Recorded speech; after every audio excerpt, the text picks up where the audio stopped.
Taste the Daily. Nilgiri மாவட்டம் கூடலூர் அருகே பாடந்துறை பகுதியில் புலியை பிடிக்க வலியுறுத்தி 3 நாட்களாக நடைபெற்ற உண்ணாவிரத போராட்டத்தில் அதிமுக சட்டமன்ற உறுப்பினர் பொன் ஜெயசீலன் முன்னிலையில் மக்களுடன் நடைபெற்ற பேச்சுவார்த்தையில் உடன்பாடு எட்டியது.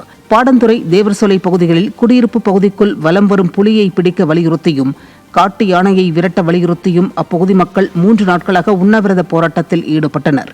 இந்நிலையில் போராட்டத்தின் 3ஆம் நாளில் அதிமுக சட்டமன்ற உறுப்பினர் பொன் ஜெயசீலன் முன்னிலையில் வனத்துறை அதிகாரிகள் மக்களிடம் பேச்சுவார்த்தை நடத்தினர். இதில் உடன்பாடு ஏற்பட்டதால் போராட்டம் கைவிடப்பட்டது.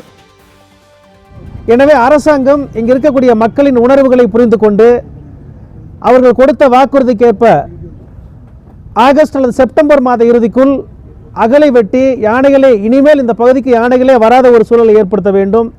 அதை போல 13 பசுமாடுகளை பிடித்த அந்த புலியை உடனடியாக கூண்டு வைத்து பிடித்து வேறு இடத்திற்கு கொண்டு செல்ல வேண்டும் என்ற கோரிக்கையினை இந்த பகுதியுடைய சட்டமன்ற உறுப்பினர் என்ற முறையில் நான் இந்த அரசுக்கு வலியுறுத்தி தெரிவித்துக் கொள்ள